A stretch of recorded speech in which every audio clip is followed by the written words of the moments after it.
This is the book of Nahum, chapter 3, verses 1 and verse 5. Verse 1, and it reads, Woe to the bloody city! It is all full of lies and robbery. The prey departeth not. Verse 5, Behold, I am against thee, saith Yahweh of hosts, and I will discover thy skirts upon thy face, and I will show the nations thy nakedness, and the kingdoms thy shame. All praises, glory, and honor to Yahweh, Bahashem, Yahushai, Bahashem, Rakakwadash. Double honor to the apostles and elders of Great Millstone who rule well and teaching us this 100% truth. Salutations to them and my fellow Akim who labor in this truth week in and week out on the highways and byways. Also, salutations to the hopeful elect of the scattered 12 tribes of Israel, scattered to the four corners of the earth that be like to the speckled bird, also known as your Israelite foreigners and your so-called Negroes, Latinos, and Native Americans. To you, I say Shalom. This is your brother Ayashah Barazal coming back at you with another lesson that's edifying to the elect of the nation of Israel. All right. What I'm going to get into in this next video clip is show the number of communities that were destroyed by Esau Edom with water, covered up, thinking that they would never be exposed. And the time has come that, this truth is coming out, springing forth out of the earth. All right. So without further ado, I'll get right to the video. Over the past couple years, more Americans have become familiar with the story of the Tulsa Race Massacre, where a white mob burned a vibrant black community to the ground, which is crazy. Even crazier, dozens of other black towns have been erased off the American map, not by burning them down, but by hiding them underwater. Don't know what I mean? Well, let's find out in a segment called How Did We Get Here? This is Lake Lanier. It's a lake in Forsyth County, Georgia, where people go swimming and boating and fishing and do a bunch of other lakey things. But before it was Lake Lanier, it was a town called Oscarville, Georgia. Now, Oscarville was a thriving, predominantly black community with a church, a school, and dozens of homes, until the year 1912, when a very bad thing happened. Oh, two very bad things. In 1912, two black teenagers were accused of rape.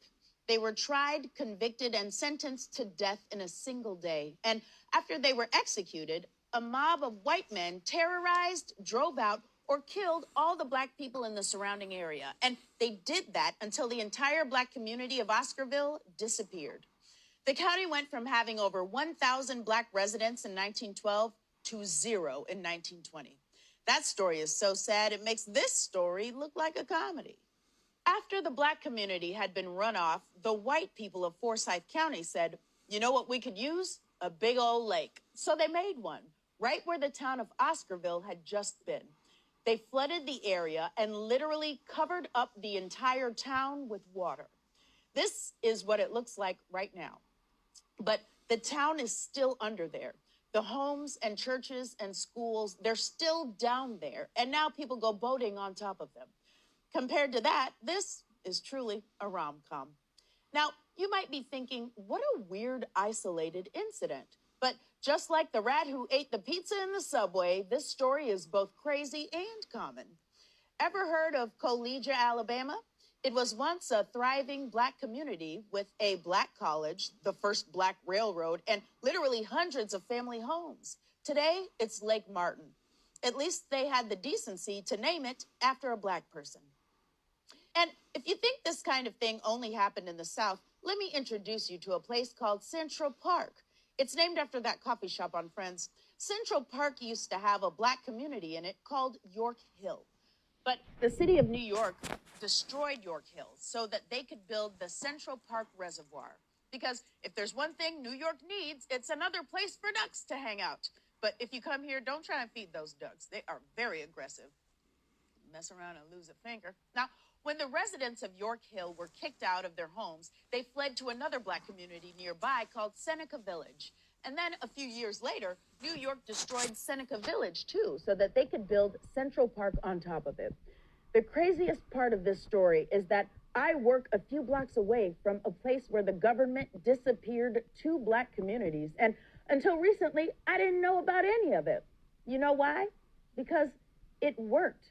They tried to erase black communities and they came way too close. But now there are people doing the research. So we are finally learning about places like Henry and McKee Islands, which is now located under Lake Guntersville in Alabama, and Vanport, Oregon, which is now located under Delta Park. And all of these towns, which are currently literally underwater. Hey, wait, hold on. What was that last one? Old Neversink. That's a real place. Well, if we've learned one thing today, it's never assume something is unsinkable. There are over 100 drowned American towns, and many were destroyed in the name of something called development-induced displacement. That's when people have to leave their homes so the government can develop things like dams or parks or lakes. This happens to both white and black people, but historically, when it happens, black people and other people of color are undercompensated for their property or not compensated at all. The theory is that the short-term bad effects are worth the long-term benefits for the community. But it's not fair if the long-term gain is mostly for white people. Now, luckily, there's a solution. It's a very complicated system. It involves a series of, who am I kidding? Cut some dang checks. That's it. If you're going to kick black people out of their homes, make sure they have the money to stay on their feet. Cut a dang check. And yes, you can pay their descendants too, because generational wealth is one of the many things that is destroyed when you put black communities underwater. So cut a dang check. These drowned towns are part of the black American history they don't want to teach you.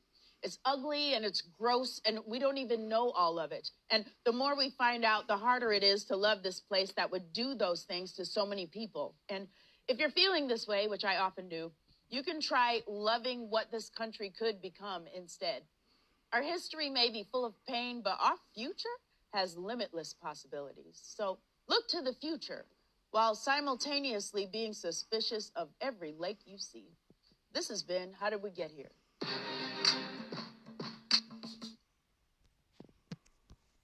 All right.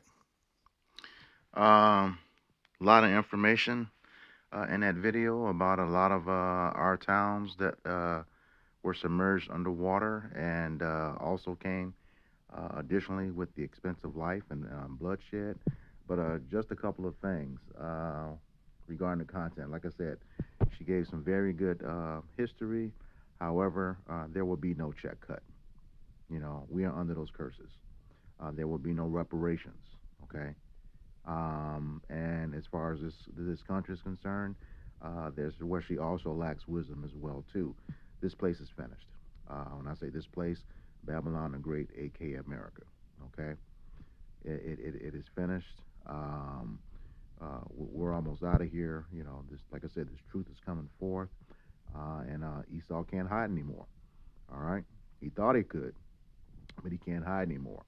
And you know, the more information that comes out about his past, no matter how he tries to block it or take it down, is making him angry. He's very fearful. He knows that the clock is ticking on him, and it's ticking very fast. All right, this is the book of Luke,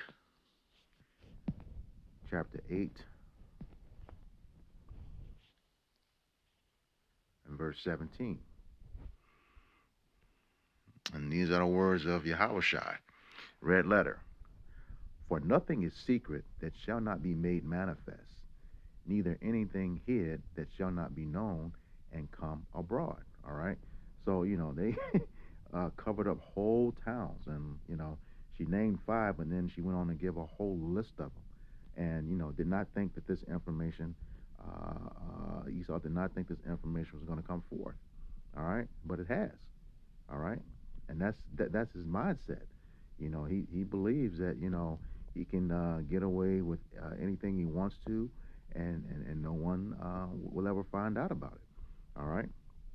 That's just the way he thinks, and we know that according to Psalms 10 and 11.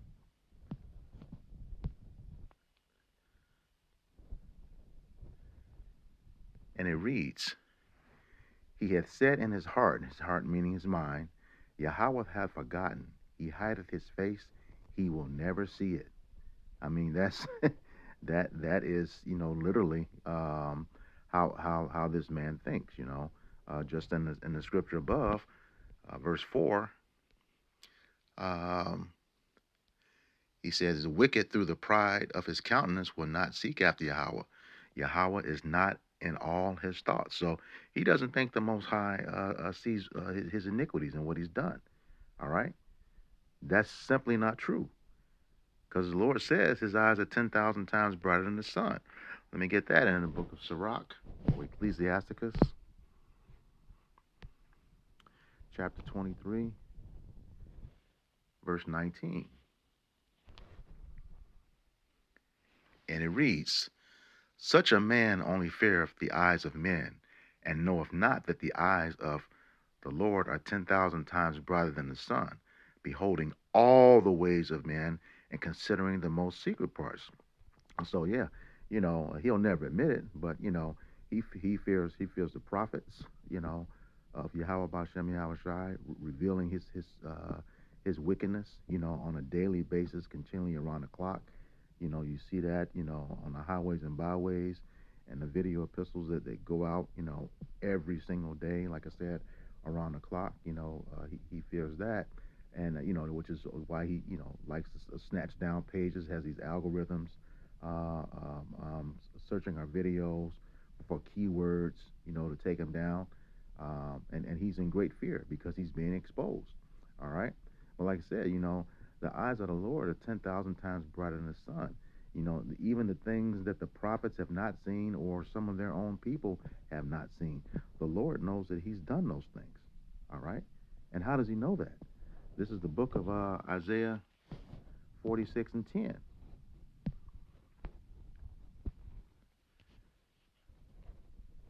And it reads, "Declaring the end from the beginning, and from ancient times the things that are not yet done, saying, My counsel shall stand, and I will do all my pleasure."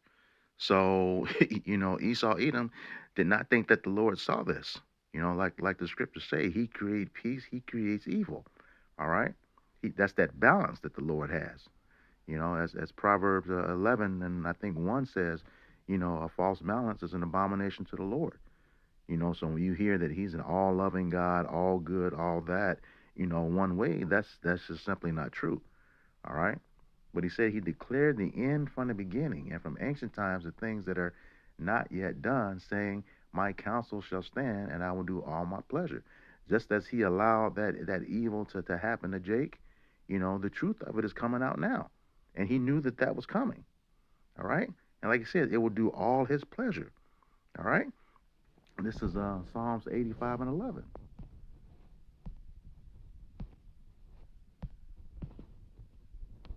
And it reads, "Truth shall spring out of the earth, and righteousness shall look down from heaven." All right, and here it is. You're seeing all of this truth, and this is just one aspect of what Edom has done to the children of Israel. Okay, one aspect with the covering of those cities that they dwelled in.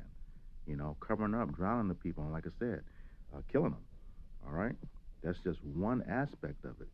It says the truth shall spring out of the earth. And that's where we are right now. And righteousness shall look down from heaven. Like he said in that previous precept, Isaiah 46:10, shall do all his pleasure. All right? Is that not his pleasure? That righteousness looking down from heaven? He sees what he has called to come to pass, you know? Like he said, he declared the end from the beginning. All right? And he's looking down on it right now. And there's going to be recompense for that, Esau, Edom. That the truth is coming out about you. You think your spirit is bruised because the truth is coming out about you. No, there's a lot more that's coming. This is the book of Habakkuk, chapter 2, verse 12. And it reads, "Woe to him that buildeth a town with blood, and establish a city by iniquity." All right, and that's the thing. That word "woe" means destruction.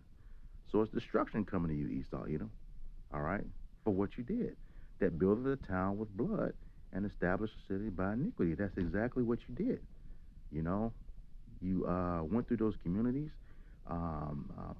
killing Jake, most likely for false allegations. To have someone arrested, tried, convicted, and sentenced in one day. You know, that's your track record. You know, that is your track record to get Jake as fast as you can, take him out as fast as you can, and you built over these cities, establishing your own city through sin. All right, and like the scriptures say, destruction is going to come to you for that. All right, and I'll close out here. One of my favorite scriptures. This is the book of Colossians, chapter 3, verse 25. And it reads, "But he that doeth wrong shall receive for the wrong which he have done, and there is no respect of persons." All right. So you got it coming to you. Whether you rich, poor, young, or old, Esau, Edom, you got it coming to you. All right. The wrong that you've done, you're going to receive that wrong. All right. And like Revelation says, you're going to receive double for what you did. Twice as long, twice as hard. You're going to receive it. Like it says, no respect of person. As the scriptures say, the Lord deals with nations, not individuals. He said he will visit the iniquity of the father upon the third and fourth generation. All right. So yeah, you're gonna have to pay. You're gonna have to pay for what you did.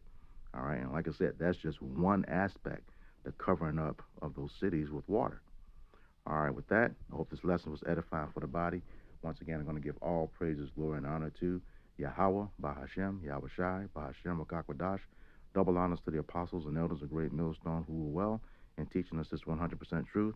Salutations to them and my fellow Akim who labor in this truth week in and week out on our highways and byways. Also, salutations to the hopeful elect of the scattered 12 tribes of Israel, scattered to the four corners of the earth that be like unto the speckled bird, also known as your Israelite foreigners and your so-called Negroes, Latinos, and Native Americans. To you, I say Shalom, Abba Babal, Kwam Yasharala. We almost out of here. Shalom.